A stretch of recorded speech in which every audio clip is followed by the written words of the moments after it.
Bom dia, bom dia, bom dia. Mais um Morning Call, o que esperar do mercado hoje? Eu sou o professor Wagner aqui da Francesca Educação Financeira e todos os dias a partir das 5h50 da manhã nós estamos aqui para falar sobre o fechamento de mercado no dia anterior e trazer aí as principais notícias que podem impactar o mercado financeiro no âmbito político, econômico e corporativo. Deixa seu like, se inscreve no canal, compartilha esse conteúdo, assim o YouTube entende que é um conteúdo relevante e entrega isso de forma gratuita a cada vez mais pessoas. Também você pode acessar um dos nossos grupos de WhatsApp e receber esse conteúdo também em PDF para acompanhar a qualquer momento do seu dia. Isso é enviado ali antes das 7 horas da manhã. Então aproveita e compartilha esse conteúdo aí com colegas que gostam do mercado financeiro, pessoas que trabalham no mercado financeiro e todo mundo começa aí o dia bem informado sobre tudo que pode movimentar o mercado. Muito obrigado aí pela sua companhia, você que nos assiste ao vivo ou posteriormente gravado. Hoje, dia 22 de setembro de 2021, super quarta, né? Muita expectativa aí em torno das definições aí especificamente do Copom aqui no Brasil e do FOMC lá nos Estados Unidos. A gente fala bastante sobre isso aí no dia de hoje, mas olhando para o dia de ontem, dia 21, terça-feira, com um clima mais ameno aí, principalmente em relação à questão da Evergrande, né? É um impacto talvez menor do que se imaginava e talvez aí com uma proporção aí de possibilidade de pagamento aí das dívidas, não havendo aquela quebradeira que se imaginava na semana passada e início da semana, nós tivemos um dia mais tranquilo aí na maioria dos mercados, também com alguns mercados aí se recompondo aí de parte das perdas do dia anterior. Falando em Ibovespa, o índice aí se descolou das bolsas norte-americanas e fechou em alta, né, após 5 dias de quedas consecutivas que preocupavam os investidores de forma geral e chegamos aí a alcançar aí durante a semana, né, até os 107 mil pontos aí do índice Ibovespa, isso aí preocupando bastante aí, de maneira geral, investidores nacionais e estrangeiros. Apesar também de uma grande ansiedade em relação às definições de hoje, né, como já falávamos anteriormente aí da super quarta, seja aqui no Brasil ou principalmente em relação ao Federal Reserve, o Banco Central norte-americano, e as políticas monetárias aí que serão adotadas aí para os próximos meses, né, em relação à taxa de juros e estímulos econômicos, ainda assim tivemos aí o Ibovespa então subindo com uma perspectiva positiva de líderes do Senado e da Câmara se unindo aí também para buscar soluções em relação aí à PEC dos precatórios, né? E automaticamente aí influenciando o orçamento 2022, que vai ter desdobramentos também olhando para a questão de crescimento da economia do PIB. Ainda ontem nós tivemos o presidente Jair Bolsonaro lá nos Estados Unidos, em Nova York, discursando aí na Assembleia da ONU, defendendo aí a questão do tratamento precoce e afirmando aí que não existe corrupção aí no seu governo. Houve aí alguns desdobramentos durante o dia em relação a essas falas do atual presidente, mas não foram aí suficientes para minar o mercado de forma geral. Ainda, obviamente, os investidores continuam de olho aí no aumento do IOF, crise hídrica, crise fiscal aí que nós encontramos diariamente aqui no nosso país, além, obviamente, da CPI da Covid e outros pontos que impactam o mercado e a gente fala aí diariamente deles por aqui. Olhando para o exterior, lá nos Estados Unidos,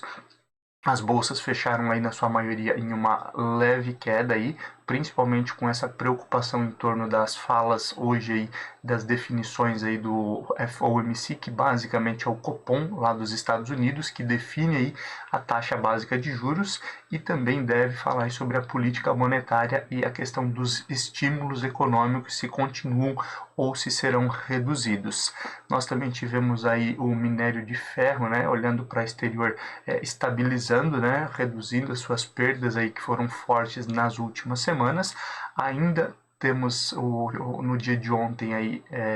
parte das bolsas asiáticas fechadas, no caso na China, por conta do feriado chinês. E o governo também aí, falando em China, auxiliando indiretamente aí no caso da Evergrande, né, como nós já falávamos aí no dia de ontem, desde a injeção de recursos lá na semana passada até o aconselhamento aí do governo chinês para que os bancos alongassem aí as dívidas então da companhia. E na Europa tivemos então com todo esse cenário também uma recuperação em relação aos prejuízos aí do dia anterior. Olhando para números de forma geral, o índice Ibovespa ontem então subiu 1,29%, chegando então a 110.250 pontos.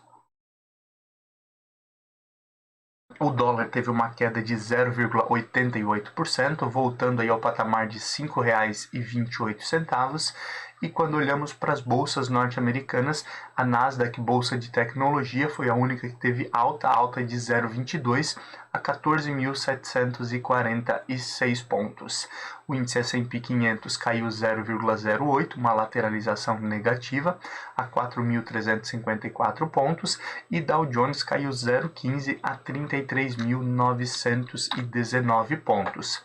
Olhando aí já para a Europa, também tivemos uma queda no euro de 1,02%, que voltou aí ao patamar de R$ 6,19, e as bolsas europeias recuperando aí parte dos prejuízos das perdas dos dias anteriores. O DAX na Alemanha subiu 1,43% a 15.348 pontos, o CAC na França subiu 1,5% a 6.552 pontos, e no Reino Unido a alta foi de 1,12% a 6.980 pontos. Olhando então para a Ásia, como falávamos anteriormente,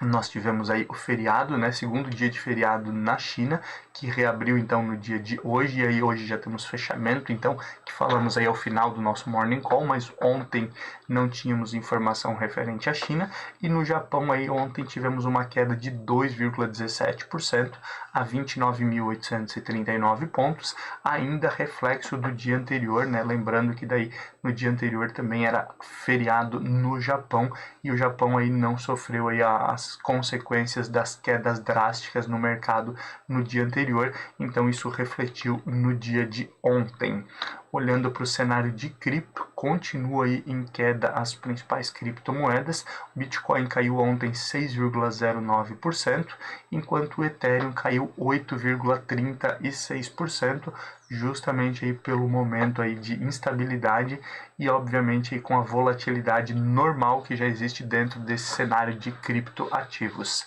Olhando aí para a perspectiva de petróleo, né, o petróleo futuro, que continua aí oscilando positivamente na maioria dos dias. O Brent fechou ontem aí a cotação a $74,72, enquanto o WTI fechou a $70,86, também com uma perspectiva de alta no dia de hoje, né, subindo aí mais de 1% aí nessas primeiras horas do dia, a cotação aí de petróleo de forma geral. Olhando para o índice S&P 500 VIX, o famoso índice do medo que havia disparado antes de ontem, né, mais de 25%. Ontem ele teve uma queda de 5,25%, uma pequena queda em relação ao que tinha subido no dia anterior, e fechou então a 24,36 pontos. Relembrando aqui, o índice VIX, o índice do medo, ele mede a volatilidade, o risco do mercado de ações de forma geral. Quanto maior essa pontuação, maior o risco, maior a oscilação no mercado de renda variável, e quanto menor essa oscilação. Acima dos 20 pontos, como nós estamos aí após essas altas, né, já fica mais difícil essa previsão e obviamente os riscos aumentam também. Olhando aí para a perspectiva então de metais futuro, o ouro aí voltando a subir, o ouro ontem fechando a $1.776 a onça, alumínio futuro também subindo aí, fechando na casa de $2.847,75, e o ferro refinado aí se estabilizando aí próximo dos 120 dólares, né? 119 dólares e 1 centavo, subindo um pouco também no dia de ontem, assim como falávamos lá na abertura do nosso Morning Call. E essa é a perspectiva de metais futuro, olhando aí para o fechamento de setembro. Falando em fechamento, o fechamento do dia no índice Ibovespa, né? O índice Ibovespa, aí, as principais altas ficaram por conta de Cash 3 aí, que é Melius, né, que vem aí evoluindo bastante aí nos últimos dias, mas oscilou essa semana também. Melius subiu 13,60% a R$ 7,60. Quem subiu forte ontem também foi VIA3, né, antiga Via Varejo, a dona das Casas Bahia e Ponto, que subiu 11,28%, chegando aí aos R$ 8,78. Essa alta forte aí de Via vem desde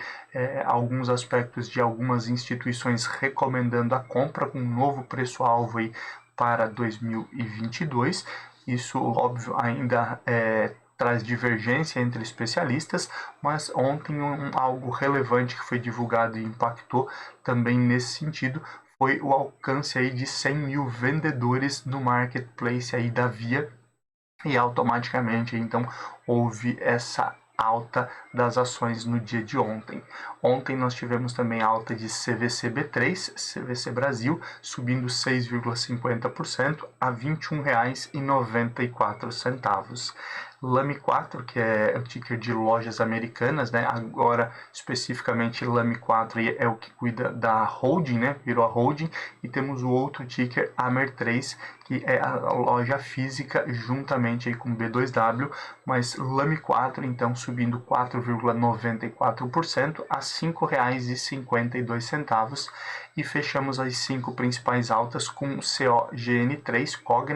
Cogna, que subiu 4,18%, chegando então a R$ 2,99. Olhando aí para as principais baixas do índice, ontem tivemos IRBR3, IRB,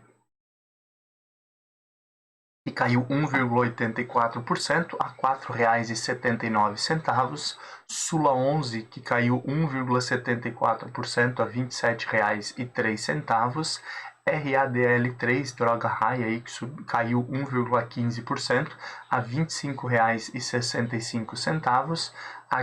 HYPE3 Hypera Pharma, né, caindo também 1,11% a R$ 32,77. E B3SA3, que é a bolsa, né, que também é negociada ali na Bolsa Brasileira, Bolsa Brasil Balcão, a B3 SA, caindo também 0,95 a R$ 13,55. Essas foram as principais altas e baixas do índice no dia de ontem. Para hoje, podemos olhar aí especificamente para alguns indicadores que devem impactar o mercado. Temos a divulgação aí de fluxo cambial estrangeiro aqui no Brasil,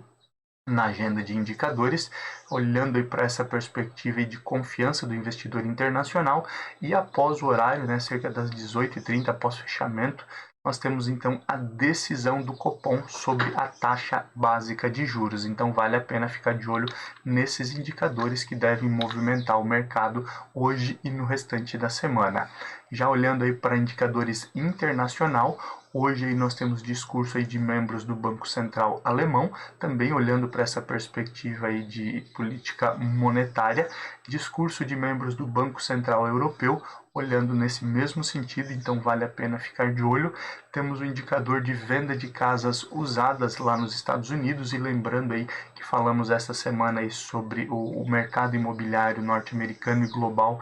principalmente o norte-americano aí que passa por um momento aí de certa crise, então é importante ficar de olho nesse indicador. Temos aí a confiança do consumidor lá na zona do euro, também aí mostrando essa perspectiva de retomada econômica. Discurso de membros do BOE, né, o Bank of England, o Banco Central ali do Reino Unido, também então olhando para essa perspectiva de política monetária e os próximos passos da economia.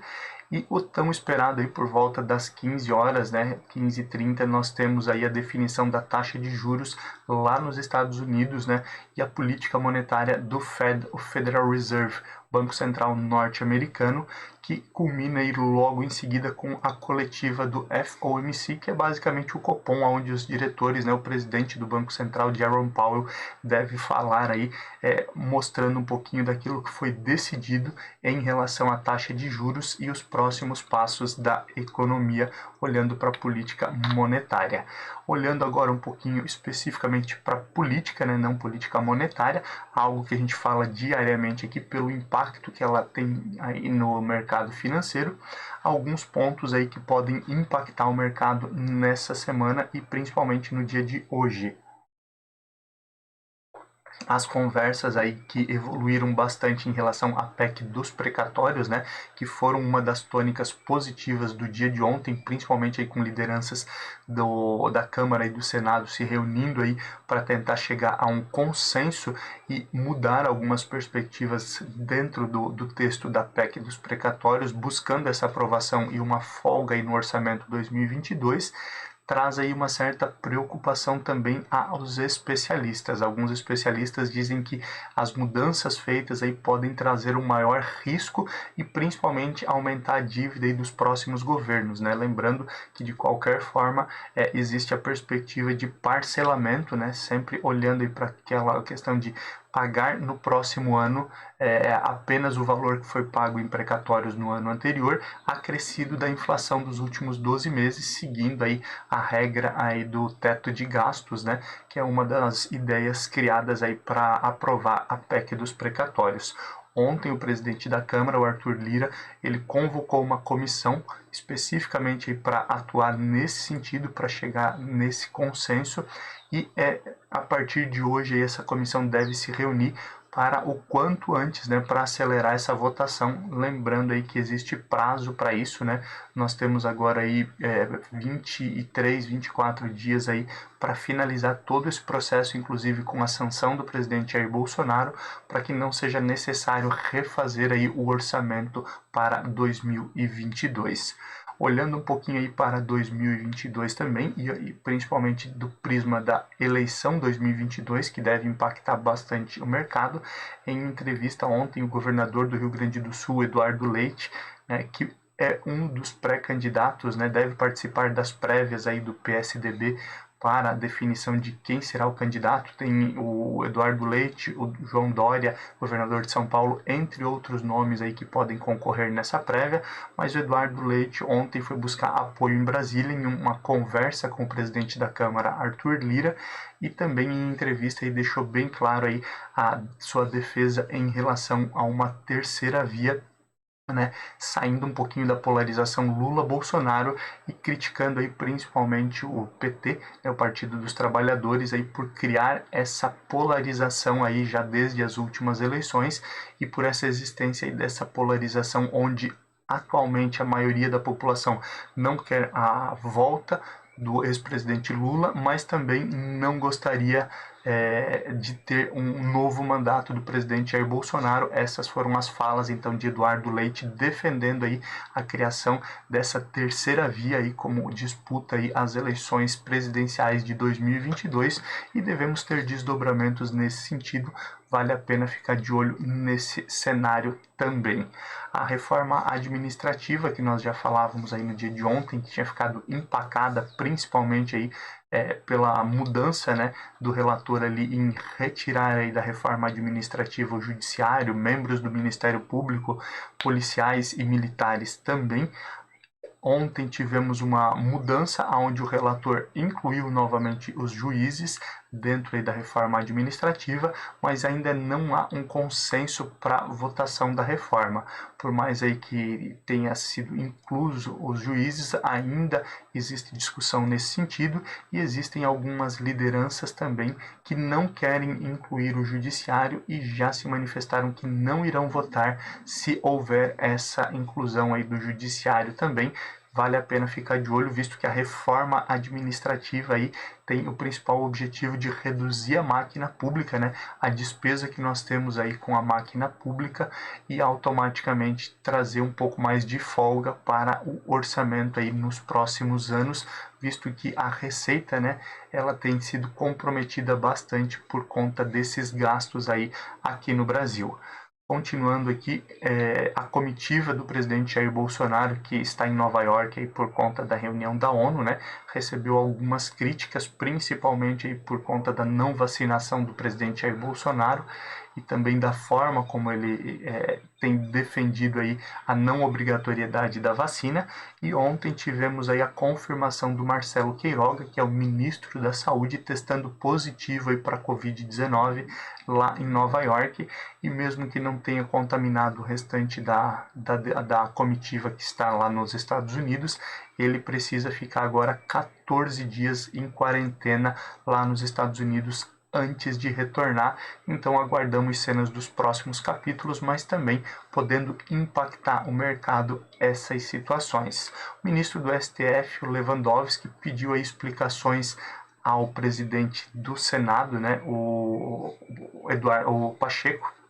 Rodrigo Pacheco, sobre a demora aí na sabatina, né, em relação ao André Mendonça, que é o indicado aí pelo presidente Jair Bolsonaro para compor a nova cadeira, né, a 12ª cadeira aí no STF, Supremo Tribunal Federal. Já falamos bastante sobre isso aqui, mas agora o STF também pedindo explicações para acelerar esse processo. Opa, esqueci de colocar meu celular no silencioso aqui. Deixa eu silenciar, senão ele continua atirando por aqui. Esses foram alguns dos pontos aí que podem impactar e vale a pena ficar de olho aí no aspecto político. Dentro do aspecto econômico, hoje na conhecida como Super Quarta, né, onde nós temos a decisão do Copom aqui no Brasil e também a reunião do FOMC lá nos Estados Unidos, devemos ter desdobramentos nesse sentido, vale a pena ficar de olho. A perspectiva dos principais especialistas para a decisão aqui no Brasil, Copom, é o aumento de 1 ponto percentual, chegando então aos 6,25, né? Na taxa Selic, igual estava previsto aí na última reunião do Copom. Óbvio, aí durante todo o período aí entre uma reunião e outra, principalmente na semana passada, houve alguns desdobramentos com alguns especialistas reforçando que esse aumento poderia ser maior por conta da inflação, mas as falas de Campos Neto aí tranquilizaram o mercado e deve seguir a perspectiva então que nós tivemos lá atrás. E óbvio, mais importante aí é a fala e a ata do Copom, que é divulgada então na próxima semana, para entendermos os próximos passos aí em relação a esse aumento da taxa Selic. Olhando para Estados Unidos, o presidente do Banco Central, lá, o Jerome Powell, né, no simpósio de Jackson Hole, deixou bem claro que não havia uma data específica aí para aumento dos juros, mas a perspectiva somente em 2023, e a redução dos estímulos, que é a redução daquela compra de títulos ali, os 120 bilhões que são comprados mensalmente aí de títulos pelo Banco Central norte-americano. Essa redução de estímulos ela poderia iniciar nos próximos meses, né? Então isso poderia já ser anunciado, mas tudo deveria passar aí pelos indicadores da economia norte-americana. E olhando aí para a geração de empregos, pedido de seguros-desemprego, que é o principal indicador olhado pelos Estados Unidos nesse aspecto aí de política monetária e essa redução de estímulos, não deve ser anunciado também nenhuma grande mudança, mas óbvio, o mercado é soberano e vale a pena então ficar de olho nesses desdobramentos. Com o avanço aí nas discussões aí dos precatórios, né, como falávamos anteriormente, o mercado ficou mais tranquilo aí com a perspectiva de orçamento e crescimento do PIB para 2022. Lembrando que tivemos até o Boletim Focus essa semana aí, trazendo a perspectiva de redução no PIB para o ano que vem, na projeção de crescimento do PIB. E automaticamente, com um orçamento mais apertado, o governo gasta menos e também acaba trazendo aí um menor crescimento de PIB, mas a discussão dos precatórios sendo aprovada, né, esse parcelamento, dando essa folga ao orçamento, existe aí uma maior tranquilidade aí, olhando aí para mercados, né, para os investidores confiarem mais aí nesse crescimento, nessa retomada econômica do país. A Evergrande aí, que tem causado preocupação não só no Brasil, mas como no mundo inteiro, né, está tendo um impacto menor do que a perspectiva. Inicialmente se imaginava aí que poderia ser uma crise igual a de 2008, onde aconteceu aí a quebra do Lehman Brothers, né, mas essa semana, além aí do não pagamento dos empréstimos dos bancos, das instituições financeiras lá na China, existe ainda a perspectiva aí até amanhã de pagamento dos bônus, né? Ou talvez o não pagamento devido ao vencimento de bônus aí com investidores globais, apesar de uma tranquilidade um pouco maior com essa perspectiva aí do governo chinês dando mais liquidez aí para as instituições financeiras e pedindo aí para que as instituições financeiras, os bancos ali prolonguem as dívidas da Evergrande. Ainda existe aí a questão dos investidores globais que tem bônus a receber nessa semana, então vale a pena ficar de olho também nesse sentido e nesses desdobramentos. O relator que discute a questão ali das moedas digitais, dos criptoativos aqui no Brasil, né, o senador que é o relator desse tema deve apresentar uma proposta aí já no mês de outubro sobre a regulamentação aí, a regulação de criptoativos aqui no Brasil, algo aí que tem sido tentado em diversos países e pode também impactar esse cenário de cripto que já é bastante volátil. E olhando aí para uma perspectiva de Selic 2022, já que estamos falando aí de Selic 2021, a perspectiva para 2022 divide especialistas, né, principalmente com a perspectiva se o Banco Central irá atuar com o foco na meta da inflação, aumentando ainda mais, quem sabe aí chegando nos 2 dígitos novamente aí de taxa Selic no ano que vem, ou se ele vai olhar para crescimento do PIB, talvez deixando um pouco mais de inflação, mas não sendo aí tão contracionista na sua política monetária e não desestimulando tanto aí com esse aumento de taxa de juros.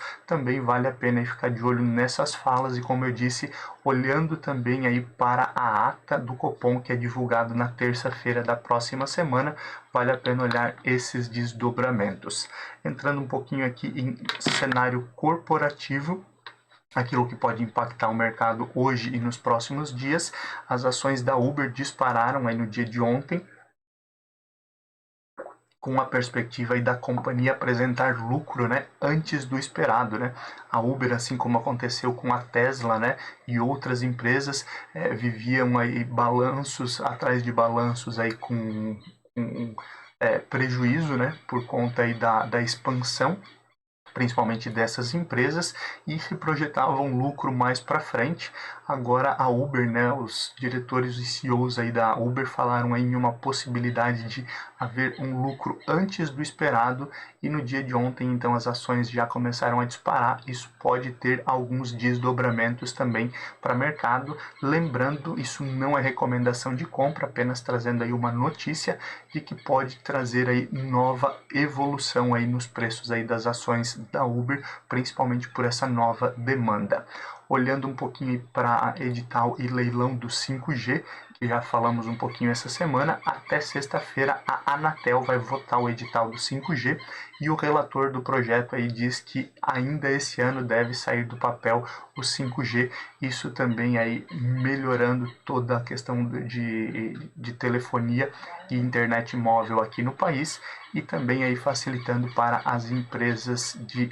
comunicação, de telecomunicação, isso podendo também impactar o mercado, vale a pena ficar de olho. A recuperação judicial da Saraiva, né, está em xeque aí com a falta de compradores para as lojas físicas e o domínio deles, né, o domínio da companhia na internet. A recuperação judicial aí vai ter que passar por uma reformulação, isso também vale a pena ficar de olho e pode impactar o mercado aí no dia de hoje. A Shell, na rede de postos de combustível, investe aí cerca de 3 bilhões de reais aí em projetos de energia aqui para o Brasil, principalmente olhando aí para uma perspectiva de gás natural e geração aí de energia através da energia solar e energia eólica, né? Shell talvez já olhando aí para essa perspectiva de carro elétrico e tendo essa novidade aí, esse investimento que pode também mexer com o mercado. E fechamos aqui a parte corporativa olhando aí para a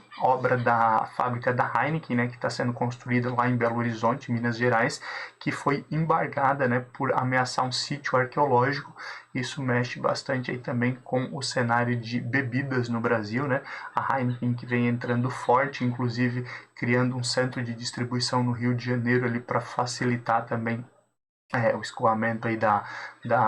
e a distribuição das bebidas e ameaçando, obviamente, a Ambev, né, que é a líder de mercado hoje aqui no Brasil, e tudo isso pode movimentar o mercado como um todo. Já são 6h20 da manhã, olhando aí para abertura e fechamento de mercado, nós já temos as bolsas asiáticas fechadas. Hoje sim aí com o mercado atuando aí normalmente, apesar de todas as quedas aí oriundas também da crise com a Evergrande lá na China e outros aspectos aí que derrubaram as bolsas durante o feriado de 2 dias lá na China. As bolsas chinesas não sofreram tanto no dia de hoje e a Shanghai Composite, né, que é a que nós sempre olhamos aqui, fechou com leve queda de 0,57 a 14.277 pontos, então perto daquilo que as bolsas sofreram aí nessa semana. A queda aí foi bem tranquila e outros indicadores vieram positivos aí nas bolsas, outros índices aí das bolsas chinesas. Já no Japão, a Nikkei, que também teve feriado nessa semana e caiu forte no dia de ontem, hoje aí teve uma leve queda de 0,67, fechando então o pregão a 29.639 pontos. Olhando aí para o restante das bolsas e abertura de mercado, mais um dia aí com perspectiva de altas. Óbvio, o mercado é soberano e temos muitos indicadores, pronunciamentos, inclusive aí de bancos centrais, que podem mudar toda essa perspectiva, mas temos nesse momento aí o DAX na Alemanha subindo 0,65, o CAC na França subindo 1,10 e no Reino Unido também a alta de 1,10%, olhando aí com bons olhos e aguardando, obviamente, aí as falas aí do FOMC, a reunião do FOMC lá nos Estados Unidos. Pré-market dos Estados Unidos também nesse momento aí tem uma perspectiva de alta, óbvio, assim como aconteceu no dia de hoje, com investidores aí ansiosos e preocupados com as falas aí e com as decisões sobre estímulos econômicos, mas nesse momento aí o pré-market de Dow Jones sobe 0,55, S&P 500 sobe 0,50 e Nasdaq sobe 0,40. Perspectiva também de alta, né, para o Ibovespa, deve seguir aí as bolsas norte-americanas, mas cenário interno pode potencializar resultados ou até mesmo trazer um descolamento, como aconteceu aí no dia de ontem. Muito obrigado aí pela sua companhia, você que nos assiste ao vivo aqui ou posteriormente gravado. Então não esqueça, deixa seu like, se inscreve no canal, compartilha esse conteúdo e você também pode acessar um dos nossos grupos de WhatsApp, solicita o link por aqui ou mesmo aí lá pelo @franceschi_wagner no Instagram, e aí eu te encaminho o link para você também participar desses grupos e receber esse material em PDF antes das 7 horas da manhã. Bons negócios, bom restante de semana e amanhã a partir das 5h50 nós estamos aqui novamente para comentar um pouco aí do que aconteceu no mercado no dia de hoje. Tchau, tchau!